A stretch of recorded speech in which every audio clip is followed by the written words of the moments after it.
The evening I discovered I was pregnant, my husband, Liam Vance, was hosting a party on a cruise ship. I had to call him 3 times before he finally answered. When he did, I kept my voice low and tried to keep it from shaking. Liam, I said softly, I'm at the hospital. Could you please come over? His response was flat and devoid of any emotion. I'm busy.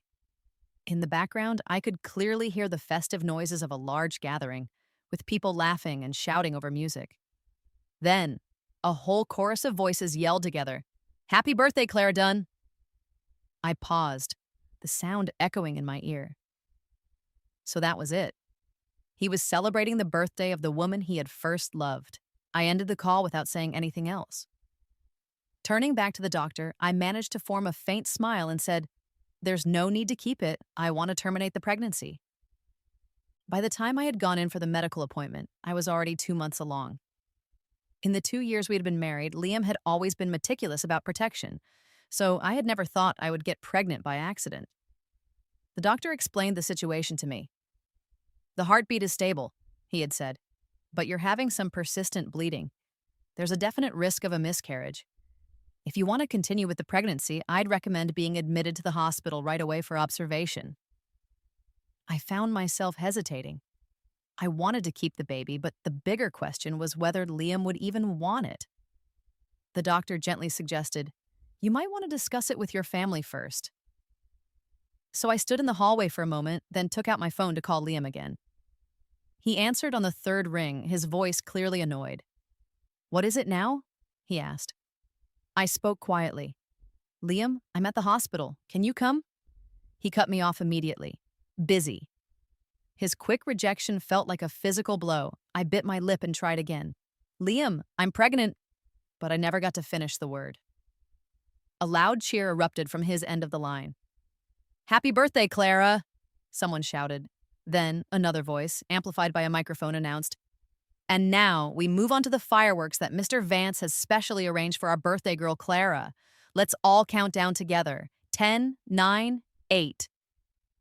The moment I heard the distant explosion of fireworks through the phone's speaker, I hung up. The world around me suddenly fell silent. And in that quiet, I came to a profound realization. My decade-long love for Liam had finally come to an end. The procedure itself was over quickly. As I lay on the cold operating table, drifting in and out of consciousness, I vaguely heard a familiar voice calling my name. Amelia Hayes, wake up, said Chloe Chen's gentle voice. She was my closest friend. Since the hospital rules required a guardian's signature for the procedure, I had no other choice but to call her. Amelia, does it hurt? She asked, her eyes red and her face etched with worry. I just shook my head slightly and closed my eyes again. But of course it hurt.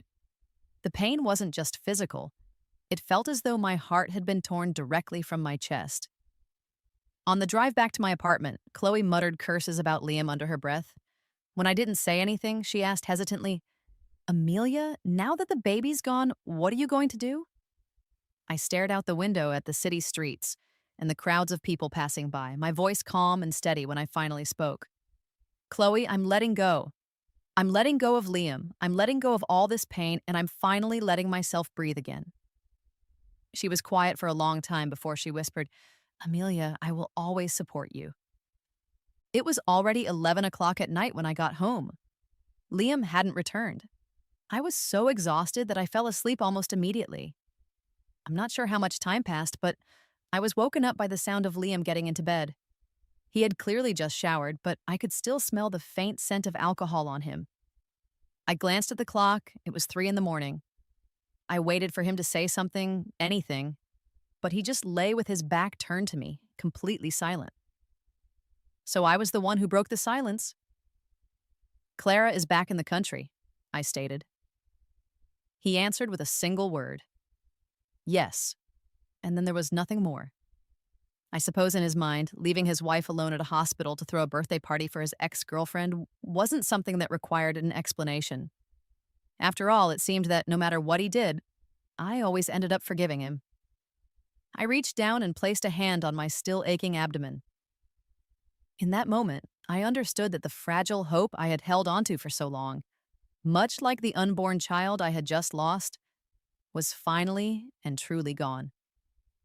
Liam, I said quietly, I want a divorce. His response was to grab his own blanket and storm out of our bedroom, slamming the door hard behind him. Why are you making a scene in the middle of the night? He yelled through the door. So you were at the hospital. What difference does it make who goes with you? I was on a cruise, Amelia. Did you expect me to drop everything because of one phone call? Stop acting like a spoiled princess. I just stared at the empty space in the bed beside me. How had our relationship gotten to this point? How did we end up so far apart? Back then, he was the one who had been so insistent on marrying me. Liam and I had known each other our whole lives. Ever since we were teenagers, I had quietly been in love with him. After he and Clara broke up, he went through a long, dark period of sadness. He would often call me late at night, asking me to go out for drinks with him. I always went, even though I knew his mind was somewhere else, that he was just trying to numb his pain. Later, when my family started trying to arrange a business marriage for me with someone else, Liam suddenly turned to me one evening and asked, Amelia, why don't you marry me instead? At first, I was sure he was joking, so I laughed and played along, replying, sure.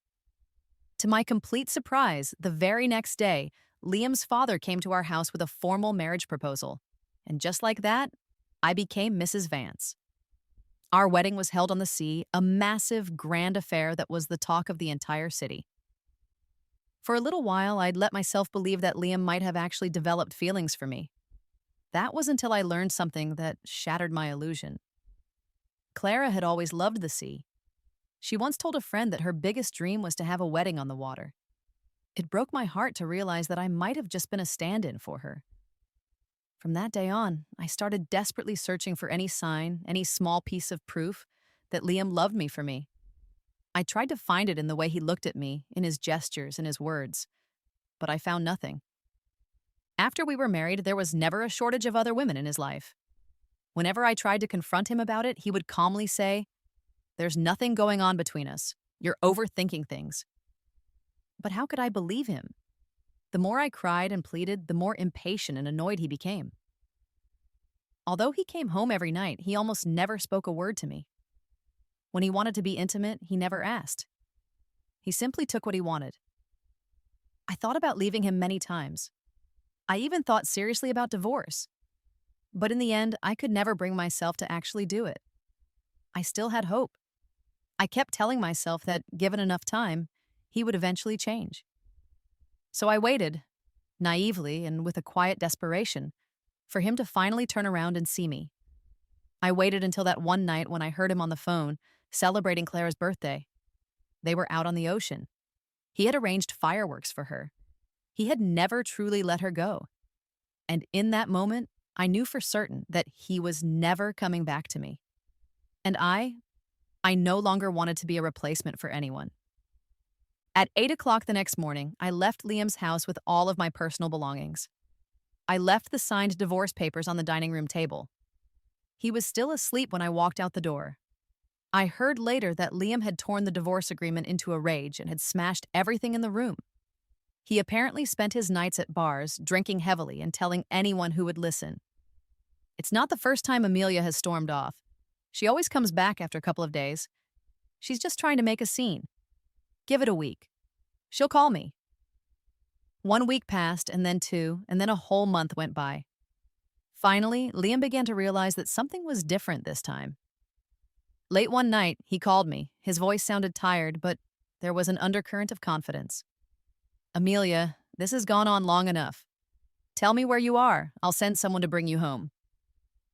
It was the first time he had ever offered to come and get me himself. His tone was full of certainty, as if he truly believed that this small act of compromise would be enough to make my heart melt. But I only replied, "Half asleep, Liam. Don't call me again. If you don't agree to the divorce, I'll just wait 2 years and file for separation on my own." There was a long silence on the other end of the line. Then his voice changed, hardening into a sharp edge. "Amelia, are you serious right now? If you don't want to come back, then fine. Stay wherever you are. Don't think you can scare me with a divorce." Before he could finish his rant, a low male voice came from somewhere behind me. Amelia, it's late. Who are you talking to? Liam must have heard it. The moment was quiet for just a second, but then his voice erupted through the phone. Amelia, who is that? Who are you with? What the hell is going on? I hung up in a panic. The man stepped closer, looking at me with a calm expression. Your husband? I hesitated before replying awkwardly. No, just a wrong number. He smiled, and the corners of his mouth lifted with a hint of sad resignation. Amelia, am I really that hard to trust? I looked up at Leo Maxwell. Years had passed since I'd last seen him, but he had barely changed at all. He was still gentle, still composed, always so steady. Leo, I whispered, I'm getting divorced. Leo paused for a moment, and something unreadable flickered across his eyes. He then said gently, Amelia, I remember you liked him for so many years. I thought that after you married him, you must have been happy. I felt a sting behind my eyes and quickly looked away. I didn't want to talk about that part of my life anymore. I changed the subject, trying to force a smile. Let's not get into that, Leo. Your solo art exhibition is in just a few days. Are you nervous? Leaning against the terrace railing, Leo gazed out at the distant horizon. The evening breeze tugged at the rolled-up sleeves of his shirt. His voice drifted to me, carrying a soft chuckle on the wind. I wasn't nervous before, he said. But now that you're here, I have to admit I'm feeling a bit anxious. His lighthearted teasing managed to break the heavy silence between us, and the air finally felt lighter. After we chatted for a little while longer, I said goodnight and went back to my room. But after I'd walked some distance away, something made me glance back over my shoulder. And there he was, Leo. The man who I knew never smoked or drank was now quietly lighting a cigarette, standing all alone on the balcony and staring out into the vast darkness, as if he was trying to find something he had lost long ago. Meeting Leo again was a complete accident. I had left the city where I lived, hoping to visit my old university and clear my head. I happened to check into a hotel on the very same day that he had returned to town for his art exhibition. After we graduated, Leo had gone abroad to study art. I had heard very little about him since then. Yet somehow, in just a few years, he had managed to make a significant name for himself as an artist. And as for me, I hadn't touched a paintbrush since I got married. I didn't want Leo to know how messy and complicated my life had become, so I told him that I was planning to leave right after his exhibition. He could see the exhaustion in my eyes, but he never pried or asked questions. That is, until today, when he saw me on the terrace speaking on the phone with Liam. I sighed softly, feeling a wave of embarrassment. Even he remembered how long and how deeply I had loved Liam. And still, after all those years, I had ended up walking away from that relationship in complete defeat. Liam never called again. I didn't know what he was thinking, and I didn't know what he might do next. But it didn't seem to matter anymore. Aside from Chloe, no one knew I was here. Liam wouldn't be able to find me. 3 days later, Leo's exhibition opened as planned. I wandered through the long corridor of the gallery, taking my time to admire each of his paintings. He had been to so many different countries and had captured so many beautiful landscapes. Each canvas was filled with stories and light. A quiet sense of envy bloomed in my chest as I looked at them. I was deep in thought, completely absorbed in the art, when I suddenly collided with a tall man in a quiet corner of the gallery. "I'm so sorry," I said quickly, looking up, and then I froze. It was Liam. He stood there, staring at me with eyes that were so dark and intense, it felt like they could swallow me whole. How had he found me here? Instinctively, I turned to run, but he grabbed my wrist, his grip tight. "Aren't you tired of running, Amelia?" he asked, his voice low and filled with a suppressed fury. "Running off to see your little lover again?" I struggled to pull my arm away, glaring at him. "Liam, I'm not like you. I was on a public terrace that day, and I was just talking to a friend." "Don't twist the truth," he sneered, stepping closer and crowding the space between us. "A friend? Really? Are you sure you want to stick with that story? Because this Leo of yours, he looks more like a lover to me than just a friend." I couldn't help but let out a laugh. There was no humor in it, only bitterness. Then tell me, Liam, I said coldly, who is Clara to you? What does that make you? You and her, what are you? Lovers and liars? Wake up. I had barely finished my sentence before he dragged me by the arm over to one of the paintings hanging nearby. He gripped my chin and forced me to look at it. Do you think I'm a fool, Amelia? I stared at the painting and fell silent. It was a vibrant, bold image of crimson crabapple blossoms bursting across the canvas, fierce and bright.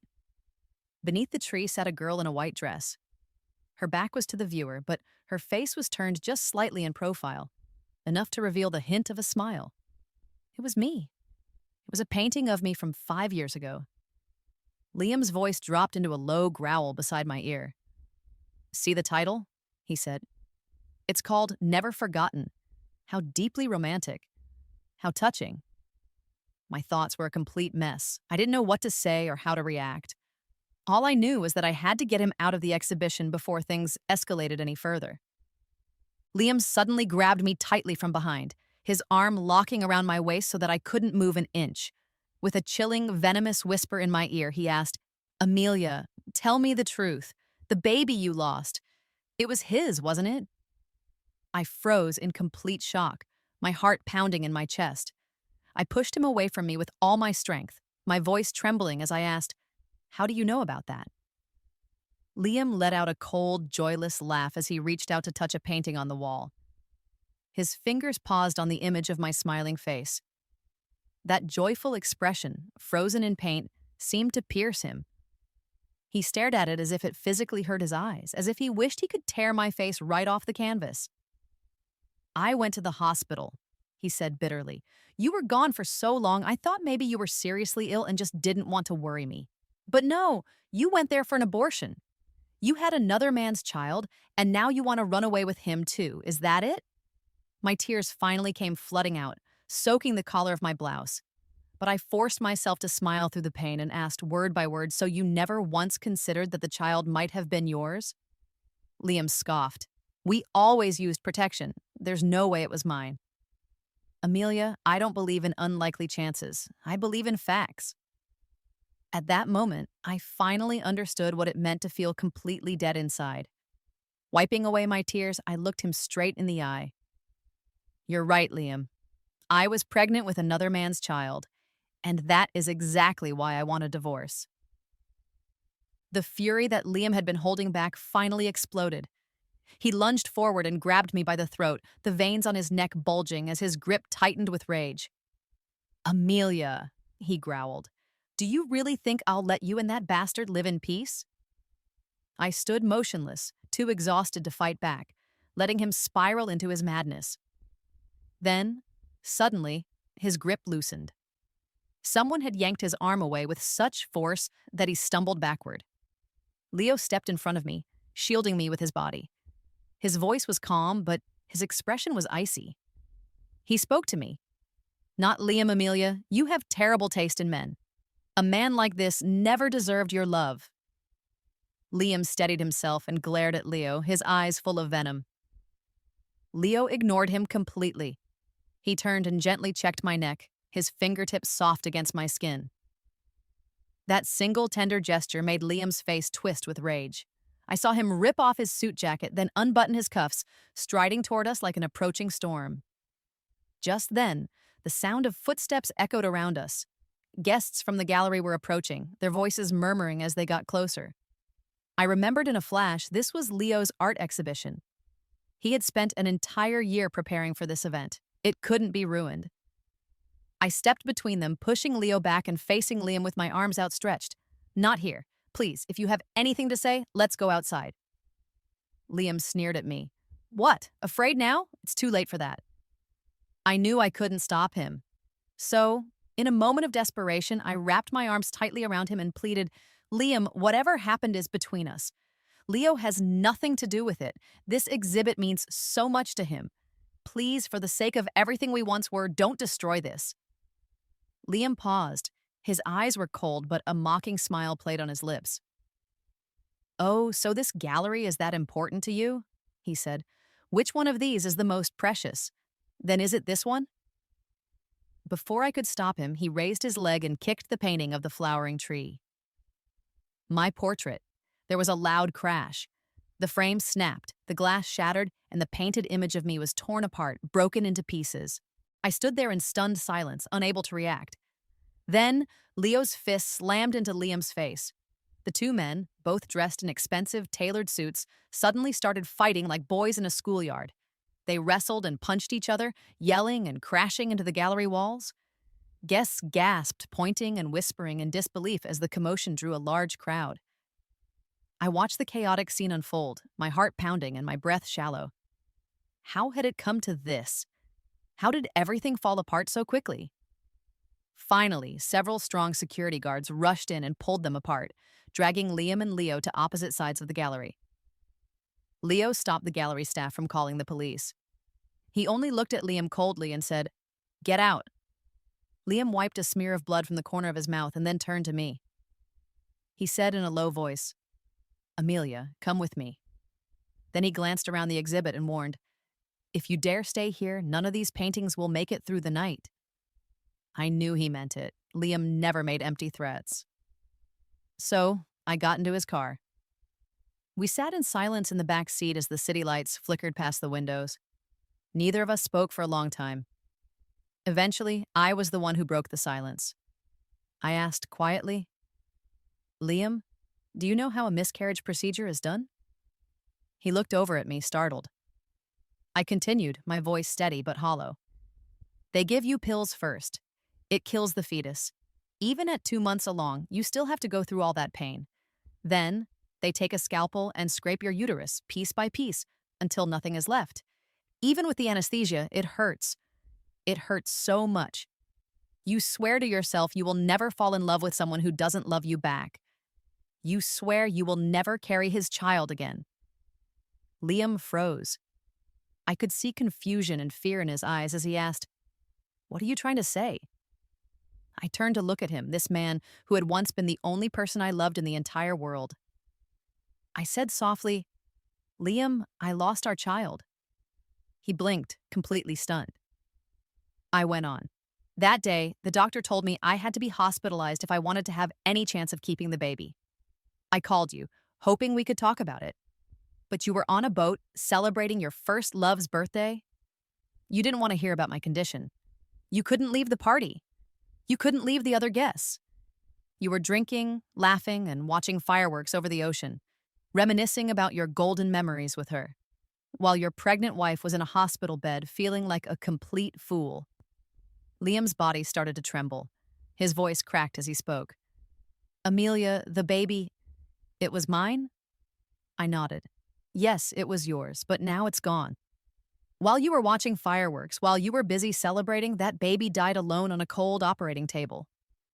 He couldn't take any more." He raised his voice, trying to stop me. "Don't say another word." Grief and anger twisted his face.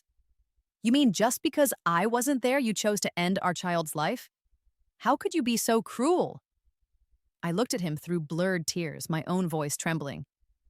"Liam, so I'm the cruel one now?" I didn't go back to his hotel that night, and he didn't try to stop me. The next day, a truck came to the gallery to retrieve the paintings that Liam had destroyed. In their place, he had left a check for $2 million. I urged Leo to accept it, but he only smiled gently and said, "Amelia, I don't need the money."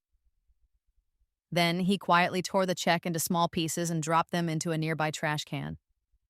When I saw the dark bruises on Leo's arms, a wave of guilt surged through me. I said softly, "I'm so sorry. Because of my personal mess, your whole exhibit was ruined." Leo looked at me calmly and said, "Amelia, it's me who should be apologizing." I stared at him, puzzled. "Why?" Something stirred in his eyes again, an emotion I had failed to read the first time. His gaze seemed to search deep into my soul as he said gently, "Amelia, if I had known what you were going through, I would never have stayed away for so long." My heart skipped a beat. My mind flashed back to the name of that painting from the corner of the exhibit. Unforgettable. Could it be that Leo? Then he said it, plainly and without any hesitation. "Amelia, I like you. I've liked you for a very long time." His voice was calm, but his eyes burned with an intensity I hadn't seen before. I knew you had someone you cared about. So after we graduated, I left. These past few years, I've traveled to so many places and met so many people, but I could never forget you. This exhibit, that painting I made 5 years ago, it was my way of trying to let go. Or so I thought. I placed it in the corner, thinking it would stay buried there with all my unsaid words. But Amelia, I never imagined that I would find you here. This was not the Leo I remembered. He had always been so reserved and quiet, never one to speak about his feelings so openly. His sudden honesty made me feel almost out of place. He noticed my unease and smiled gently. It's surprising, isn't it? That I'm being so direct. I know your heart is a mess right now. I know this may not be the best time to say all this, but I've already missed out on 5 years and I don't want to lose any more time. Amelia, please, just look at me. I couldn't give Leo an answer right away about how I truly felt. So when he asked me to move to another city with him, I said no. On the day we said our goodbyes, I looked at him and asked, Leo, do you blame me? He reached out and gently patted my head. Amelia, I'll wait for you, he said with a soft smile. I stood on the balcony and watched his car disappear down the road. When I turned around, I was startled to find someone standing behind me. Liam was there, dressed in a black shirt. His handsome face was calm and unreadable. His hands were tucked into the pockets of his slacks as he leaned lazily against the wall, watching me. That untamed, relaxed posture, that was the Liam I used to love so much. I walked past him without a word. But as I passed, he reached out and gently took hold of my wrist. For the first time, Liam spoke to me in a gentle tone. Amelia, come home with me. I tried to pull away, but he wrapped his arms around me from behind. He buried his face in my hair and spoke in a low, muffled voice. I was wrong this time. I want to say I'm sorry. There was nothing between me and Clara. And if there had been, I would never have celebrated her birthday in front of everyone like that. Amelia, we'll have another child someday. Surrounded by his warmth, my thoughts became hazy. I asked him quietly, Liam, have you ever really loved me? He pressed a kiss against the back of my neck and said hoarsely, Amelia, if I didn't love you, why would I have married you? I turned to look into his eyes. If you love me, then promise me something. Never contact Clara again. Can you do that? Liam paused, his expression stiffening. Amelia, is that really necessary? What did Clara ever do wrong? The moment I saw his face, I couldn't help but laugh. Liam, do you think this makes you look like a real man? Clara dumped you years ago and married someone else. Now her husband has gone bankrupt and she's divorced, so she comes back to you, and you're so eager to protect her, to pamper her. Does that make you feel powerful? You have a wife at home who has loved you for years. You have women chasing you from the outside, and now even your ex is waiting for you to take care of her. Do you feel like a king in front of your friends? Liam's brows furrowed tightly, and I could see the anger building in his eyes. I knew then that I had struck a nerve, and I knew that my thoughts over these past few weeks had been right. Liam loved being adored. He basked in the attention of women. He wanted to prove that Clara had made the biggest mistake of her life when she left him. He was immature and selfish. But then his voice snapped back at me. Amelia, and you think you're any better? Whatever I did wrong, you made the decision to end the pregnancy without ever talking to me. Did you even think about how I might feel? You think only you were hurting? You think I wouldn't grieve too? What did that child ever do to deserve that? And what about you and Leo? You've been here with him for days. Are you going to pretend that nothing happened between you two? His words hit me hard. Yes, what had that child ever done wrong? I clenched my fist tightly, trying to hold back the tremble in my voice. Liam, when I first found out I was pregnant, all I could think about was whether it was a boy or a girl. You had always been so careful, and I didn't know if you would even want the baby. Still, I called you. I held on to a tiny shred of hope.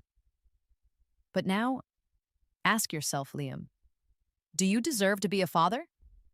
I took a step back, then another, and another. I moved farther and farther away from him. Let's both just face the consequences of our actions. Let's end this ridiculous relationship. Let's set each other free, please. Liam clenched his jaw, staring at me. After a long silence, he finally said, "Fine." Later that night, I was in my hotel room, quietly packing my bags. I was ready to head to the next city. I emailed Liam the divorce papers and told him that once he signed them, I would return to handle the final formalities. He never replied, and I didn't care anymore. Just as I was about to fall asleep, my phone rang. It was Chloe. Only then did I remember there was something I had forgotten to ask her. She spoke quickly, her voice low. "Amelia, did Liam come looking for you?" I sat up, surprised. That's what I was going to ask you. How did he even know I was here? Did he threaten you or something? Chloe hesitated on the other end of the line. "Amelia, I don't really know how to say this." I waited quietly, and after a moment, she continued. "He didn't ask me.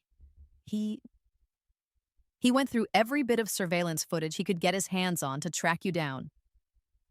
I frowned, confused.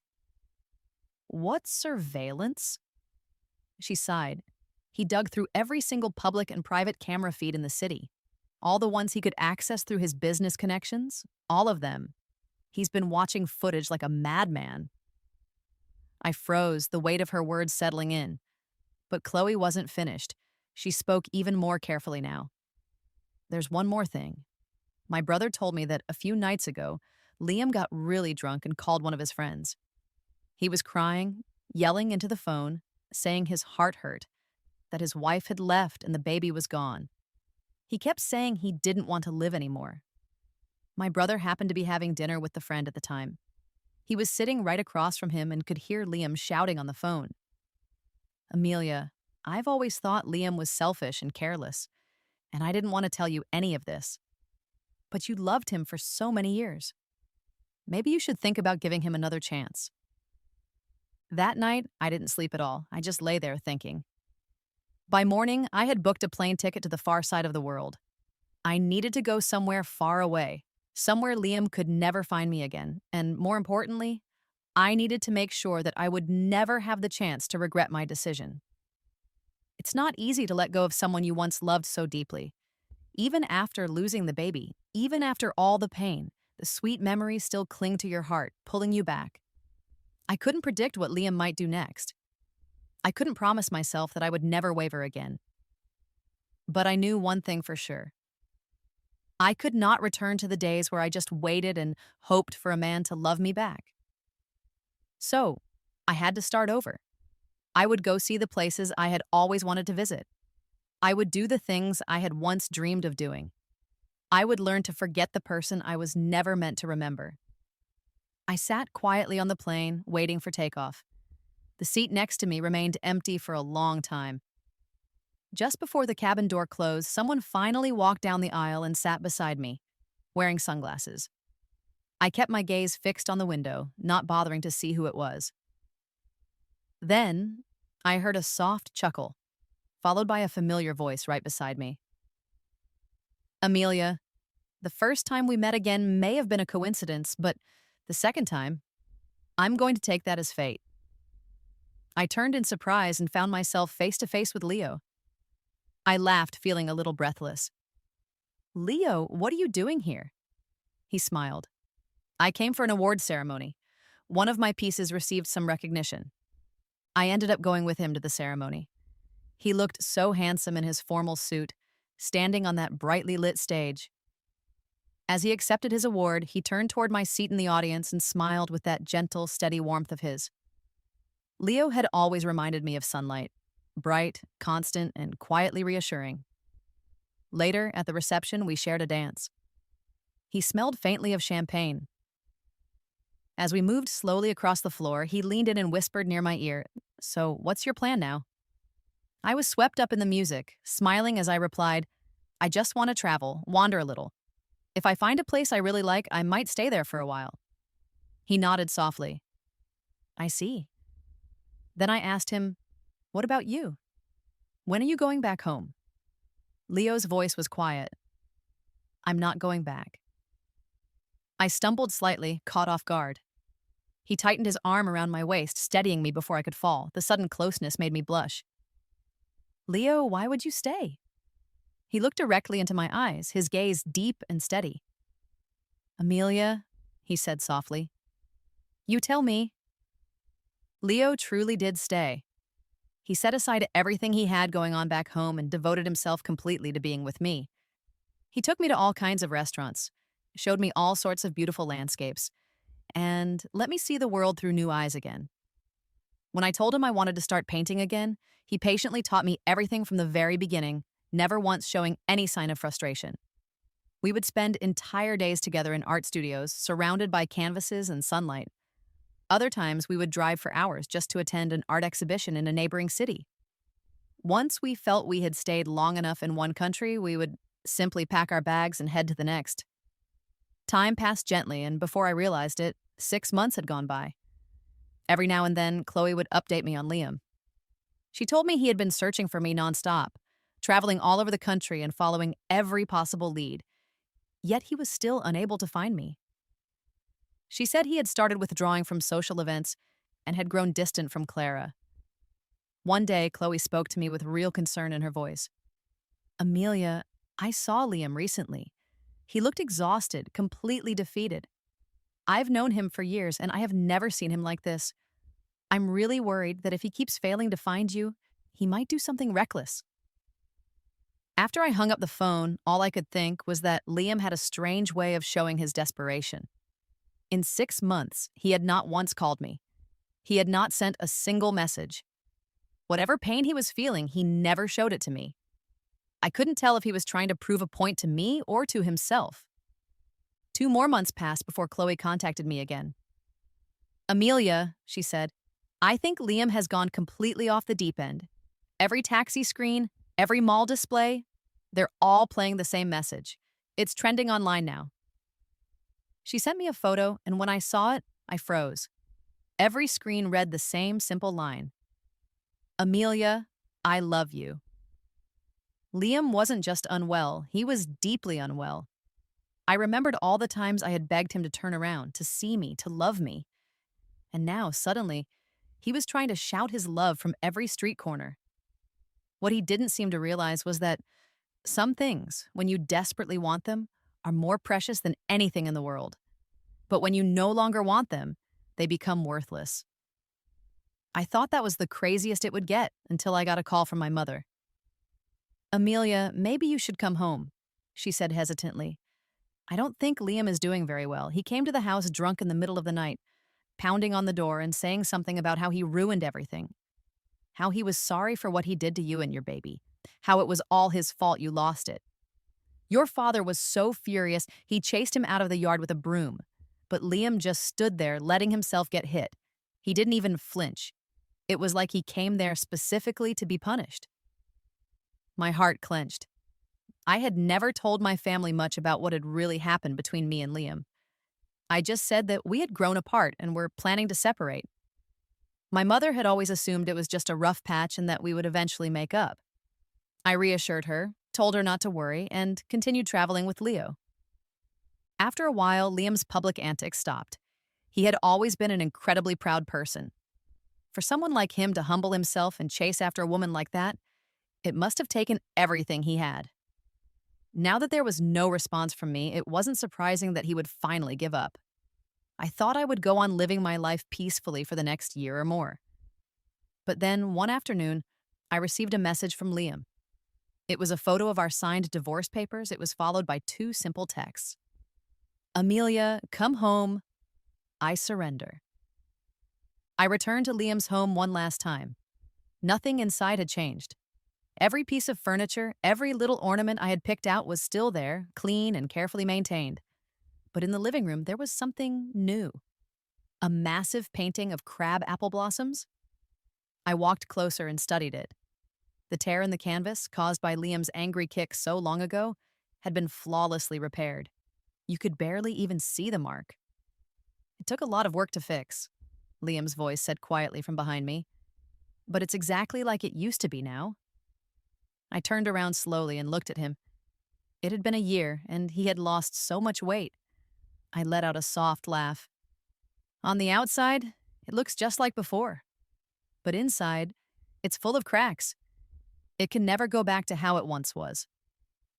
Liam's eyes darkened as he stepped in front of me and wrapped his arms tightly around my waist. I didn't move. I just stood still as I felt something warm and wet fall onto the side of my neck. I could hardly believe it. Liam was crying. His voice trembled beside my ear. Amelia, I miss you so much. I tried everything I could to prove that I could live a good life without you. I really thought I could, but I failed. Amelia, I lost completely. I've spent the past year thinking about it, and now I finally understand. I loved you more than I ever realized. Amelia, please give me one more chance. Just one. I gently pushed him away and looked into his eyes with calm determination. Liam, where is the divorce agreement? He seemed to collapse in on himself, as if all the strength had been drained from his body. Like a child begging for candy, he looked at me helplessly. Amelia, do you not love me anymore? I said nothing. His eyes turned red, and his voice grew thick and broken. But Amelia, I still love you. I love you so much, I can't let you go. I thought my heart had grown completely numb, that nothing he could say would hurt me anymore. But when he finally spoke those words aloud, I felt a tear welling up, nearly falling from my eye. Liam, I said softly. I waited too long to hear those words, but now I don't care anymore. Finally, he handed me the divorce papers. I sat on the couch, signed my name, and handed them back to him. The man who had once been so proud, so full of himself, now knelt at my feet, resting his head against my lap. His voice trembled with sorrow, heavy with the same pain I had once felt when I first walked away from him. Amelia, I'm sorry. I was a fool. I was immature. I ruined everything. I have always, always loved you. I stood up and walked toward the door without hesitation. Goodbye, Liam. Leo was waiting for me outside. When he saw me, he smiled gently. Congratulations, he said quietly. You're finally free. I sat in the car and let out a long, slow breath. Yes, I was finally free. Liam and I were no longer bound to each other. I turned to look at Leo, who was driving, but found myself struggling to speak. He parked the car in front of a small park. I looked out the window and saw several crabapple trees in full bloom, their petals glowing like soft embroidery in the spring sun. Leo asked, Amelia, are you still planning to travel? I shook my head. No, I'm not going. Why not? Because I've let go of what I needed to let go of. Now I want to spend my time doing something more meaningful. Leo rolled down his window and rested his arm on the frame, his voice calm and without emotion. Amelia, you don't need to feel guilty. We gave each other a real chance. There's no regret. He kept his eyes looking forward, refusing to look at me, but my own eyes were growing red with tears. We had spent a year together abroad, sharing our days and our routines. Leo was always a perfect gentleman, keeping a perfect, respectful distance. He expressed his feelings when it mattered, but never once pressured me. He was such a kind and remarkable man. But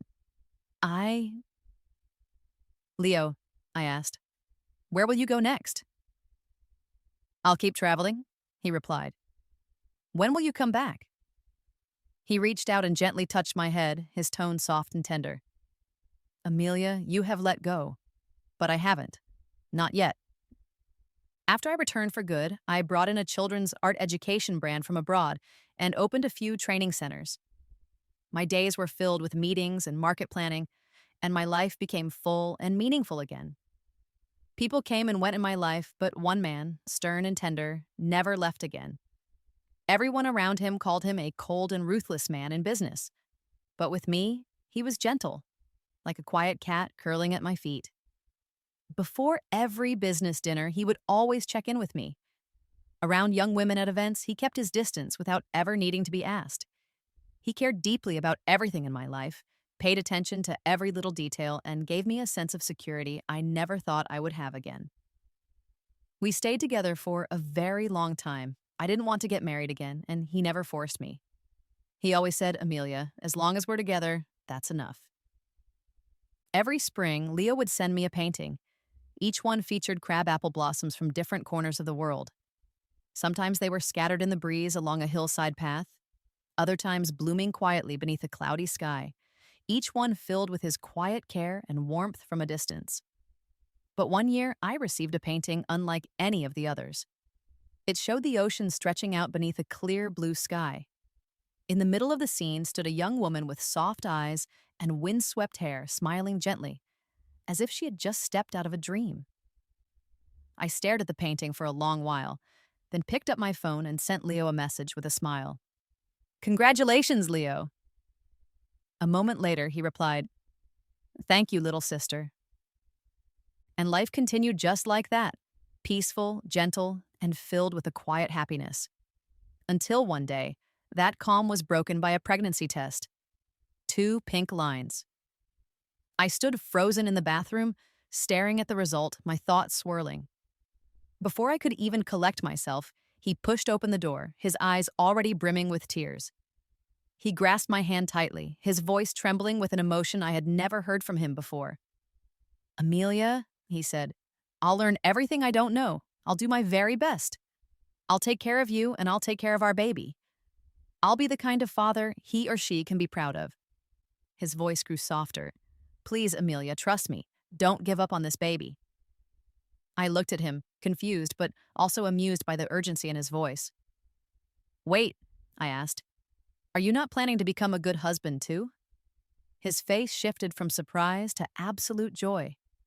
Without any hesitation, he pulled me into a tight embrace and whispered each word like a promise spoken straight from the heart. Amelia, I will love you with everything I have for the rest of our lives, until our hair turns gray, and even after that, after